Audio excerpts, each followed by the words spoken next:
तो हेलो दोस्तों, मैं आज आपको दिखाऊंगा कि मेरा 1 लाख का जो सेटअप है उसके बारे में बताऊंगा। तो पहले थोड़ा गेम खेल के बात करते हैं। ये NFS अनबाउंड ओपन कर लिया। मैंने जब खरीदा था तो वो कभी कभी सेल पे आते हैं, कभी कभी फर्स्ट डे पे लॉन्च होता है। तो इसके जो प्राइस है ये कभी ऊपर जाता है, कभी नीचे आता है। तो इसका कोई फिक्स प्राइस नहीं है। मैं अप्रॉक्स आपको आइडिया देता हूँ कि ये अभी आपको साउंड थोड़ा ज़्यादा है।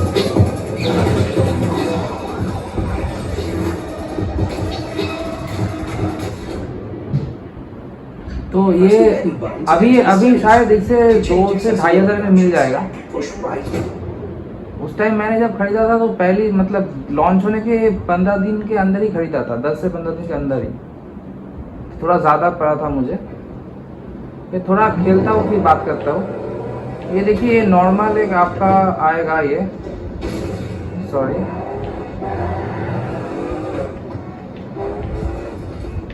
यहाँ पे आप फ्री में घूम सकते हैं, कहीं पे भी ये सिटी को डिस्कवर कर सकते हैं। और यहाँ से ही आपका दूसरा इवेंट आएगा।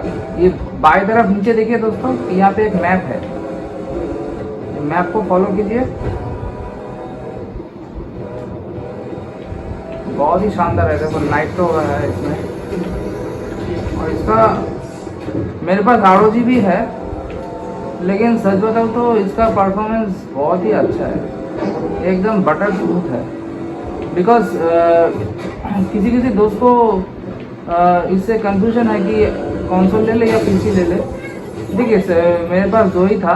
अभी भी एक जो ROG है वो PC है, छोटा हैंडल PC, और ये Xbox भी है। तो सच बताऊँ तो Xbox जो है ना, या PlayStation, जो आप मान लीजिए कोई भी कंसोल है, तो जो गेम रिलीज़ होता है उसके हिसाब से रिलीज़ होता है, उसका हार्डवेयर के हिसाब से रिलीज़ होता है, इसलिए बहुत ही ज़्यादा ऑप्टिमाइज होता है। लेकिन जब PC आता है ना, तो प्रोसेसर AMD का हो गया या इंटेल का हो गया, ग्राफिक्स कार्ड आपका NVIDIA का हो गया या AMD Radeon का हो गया, तो हर किसी का PC अलग होता है। इसलिए एक ही प्रॉब्लम है कि गेम उतना ज़्यादा ऑप्टिमाइज नहीं होता है। इसलिए कंसोल पे जो परफॉर्मेंस है वो PC में नहीं मिलता। बहुत ही जो हाई एंड PC है 4-5 लाख के, उसमें मिल जाता है। लेकिन कंसोल में क्या है कि 50,000 का कंसोल में एक 2 से 3 लाख का PC का बराबर परफॉर्मेंस मिल जाएगा। तो आप गेम एंजॉय कीजिए।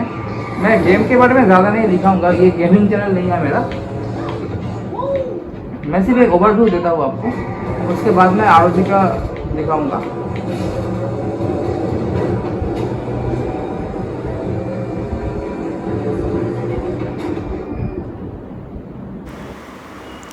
वेलकम बैक अगेन दोस्तों। Xbox का और एक फीचर्स आपको मैं दिखाता हूँ। इसको कहते हैं रिज्यूम, ऑटो रिज्यूम कहते हैं इसे।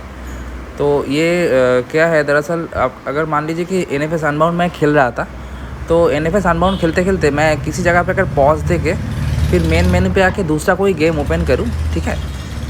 मान लीजिए कि मैं अभी अभी need for speed hot pursuit open कर रहा हूँ, ये चल जाएगा। तो पॉज दे के मेन मेनू में आके मैं NFS अनबाउंड वहाँ से शुरू कर सकता हूँ जहाँ से मैंने ख़त्म किया था, मतलब पॉज दिया था। मतलब एक गेम से दूसरा गेम पे डायरेक्ट स्विच कर सकते हैं आप Xbox पे। ये फीचर्स मुझे बहुत ही अच्छा लगा।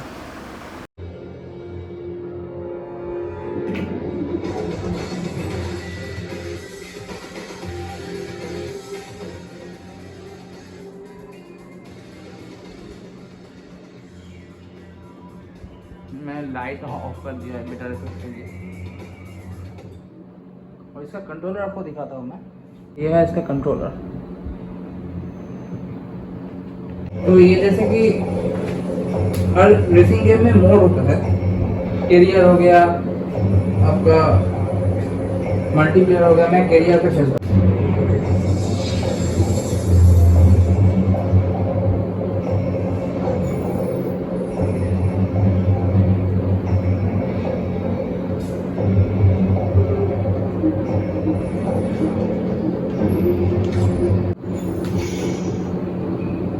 तो इस गाड़ी पे खेलते हैं। The Dodge Charger name is a historical one associated with performance. The 4-door flexibility, the Dodge Charger SRT8 is a sophisticated, versatile muscle car that excites at every turn. The 425 bhp that makes it वो थोड़ा skip कर दिया, अभी start कर देता हूँ, ठीक है।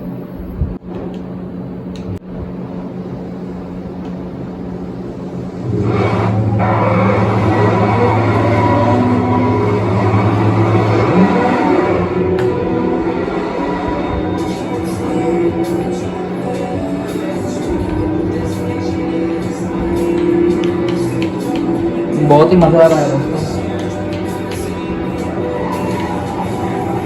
ये नाइट्रो बूस्टर दिया मैंने, वाओ, बहुत वाइब्रेट कर रहा है, वाइब्रेशन होता है जब, बताता हूँ आपको, वाओ सुपर, ड्रिफ्ट मार रहा हूँ मैं।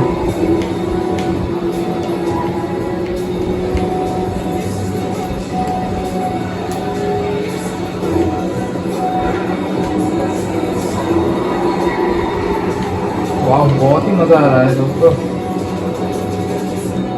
कार का जो फीलिंग्स है ना, वो एक छोटा मोटा फीलिंग्स ये कंट्रोलर पे देने की कोशिश की है एक्सबॉक्स वालों ने। प्लेस्टेशन में भी ऐसा ही है।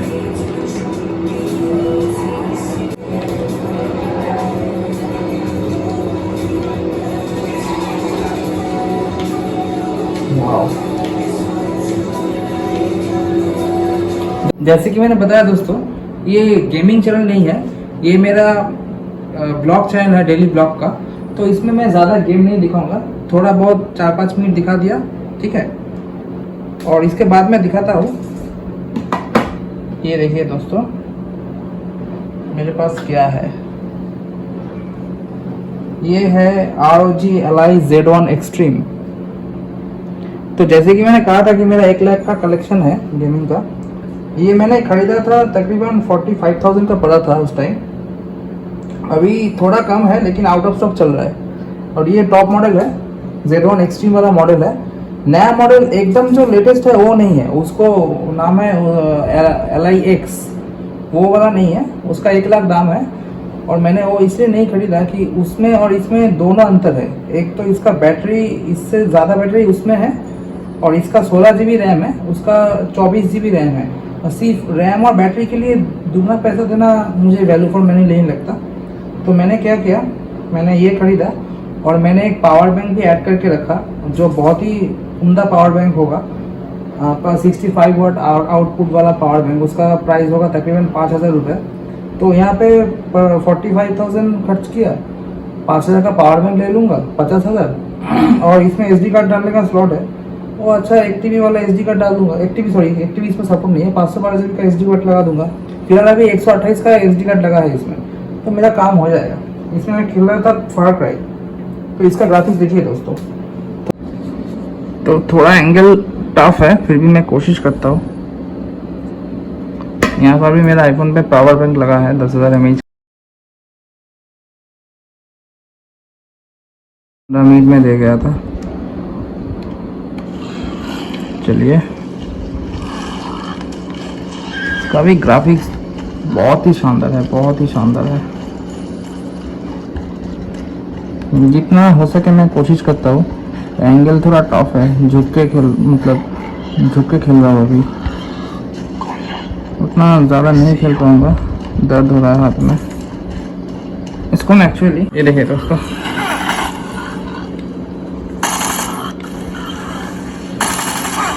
वाह,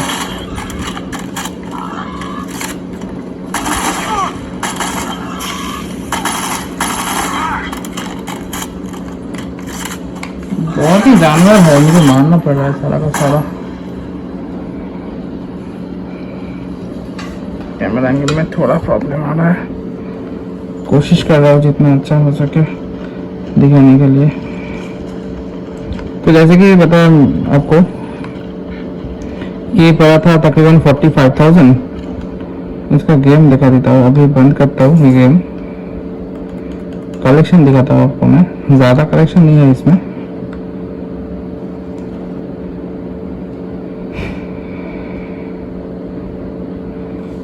ये एक्चुअल में एक मिनी PC है, ठीक है ना।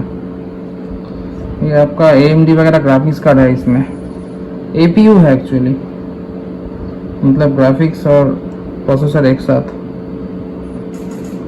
ये देखिए बहुत ही ये कलेक्शन देखिए इसमें। ये AMD का है, मतलब एप्लीकेशन है AMD का। आपको मैं मेन चीज़ दिखाता हूँ, वो ज़्यादा इजी होगा। ये देखिए इसका कहते हैं अलमारी क्रेट। इसमें कलेक्शन देखिए मेरा, ये साइबरपंक हो गया, Far Cry 3 हो गया, Far Cry 6, मॉडर्न वॉरफेयर 2, ठीक है ना।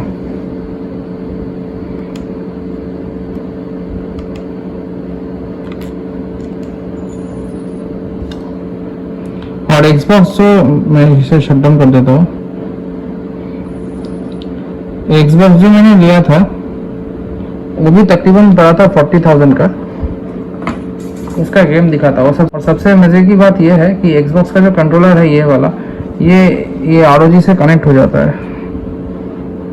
तो आप ये कंट्रोलर से इसको भी कंट्रोल कर पाएंगे। सब गेम में नहीं, ये बोलना ज़रूरी है। चलिए एक्सबॉक्स का गेम कलेक्शन दिखाता है। ये है मेरा कलेक्शन। तो एक्चुअली में ये कॉल ऑफ ड्यूटी, ये कॉल ऑफ ड्यूटी, ये कॉल ऑफ ड्यूटी, ये कॉल ऑफ ड्यूटी, ये कॉल ऑफ ड्यूटी, मतलब आपका हो गया 1 2 3 4 5। सच बताओ तो ये पाँचों जो कॉल ऑफ ड्यूटी का गेम्स है, ये पाँचों गेम का ही कीमत है तकरीबन नियर अबाउट 20,000 के आसपास। 15 से 20,000 रुपये इस सिर्फ कॉल ऑफ ड्यूटी का ही गेम खरीदा हूँ मैंने। उसके बाद ये GTA 5 जो है ये मैंने ख़रीदा था 2,500 से 3,000 का। ये अनरॉन भी आपको बताया। ये RDR 2 ये भी ख़रीदा था 2,000 से 3,000 का। तो एक एवरेज बताऊँ तो बैटलफील्ड भी लगभग 1,500 लिया था। एक एवरेज कहूँ तो 1 2 3 4 5 6 18 से 20 गेम है। 25,000 के आसपास गेम्स है इसमें। 25,000 नहीं भी हुआ तो 20,000 से ऊपर गेम है। एक बात तो भूल ही गया, ये देखिए ये जो Xbox है इसमें मैंने एक एक्स्ट्रा 512 GB का एक NVMe आपका जो SSD है, एक एक्स्ट्रा SSD लगा है इसमें। दिखाता हूँ आपको, कैसे दिखाओ, एक मिनट। स्टोरेज, ये देखिए स्टोरेज एक्सपेंशन कार्ड 456 GB जिसमें दिखा रहा है, ये एक्सटर्नल है। और इंटरनल वाला तो ये है, इंटरनल कम था इसलिए एक्सपेंडेबल लगा लिया है मैंने। तो इसका खासियत ये है कि ये बाहर लग जाता है, कोई एक्स्ट्रा कोई झमेला नहीं, कोई झंझट नहीं। लेकिन इसका जो प्राइस है ना दोस्तों, वो आप बिलीव नहीं करोगे। 12,000 का पड़ा था उस टाइम फ्लिपकार्ट से लिया था। 12,000 का सिर्फ एक एक्सपेंशन कार्ड ही है। और इसमें जो कुछ गेम होता है ना कि हार्ड डिस्क से एक्सटर्नल हार्ड डिस्क लगा लूँ तो उससे नहीं खेल पाओगे। लेकिन ये जो SSD कार्ड है इससे आप सारी गेम खेल पाओगे। मतलब ये एक नॉर्मल इंटरनल स्टोरेज की तरह ही बिहेव करता है। तो एक आपको फिगर बताता हूँ, 45 का Xbox पकड़ लीजिए, ऊपर से 12,000 का SSD, मतलब 45 + 12 57,000 का हो गया। ठीक है, गेम हो गया आपका, मान लीजिए कि 20,000 का गेम, 57 + 20 मतलब 77,000 का गेम। ठीक है, फिर आते हैं ROG पे, इस पे ये आ गया 45, 57 + 45। तो आपको राफ एक हिसाब देता हूँ जल्दी से। 45 का मान लीजिए Xbox, ठीक है, उसके साथ 12 GB का SSD, उसके साथ 20 से 25,000 का गेम, उसके साथ 45,000 का ROG का 5 से 6,000 का गेम। ROG का गेम के अलावा भी एक 128 सैमसंग ईवो का माइक्रो SD कार्ड लिया था जो पड़ा था 1,200 से 1,500 रुपये। सब मिला के मैंने जो रफ कैलकुलेट किया 1,27,000 से ऊपर जा रहा है। और मैंने तो टीवी बताया नहीं, टीवी का प्राइस है 60,000। सोनी का 55 इंचज़ का LED टीवी है। ठीक है, तो कुल मिला के 2 लाख के आसपास है। टीवी को हटा दिया तो 1,25,000 से 1.5 लाख के आसपास है।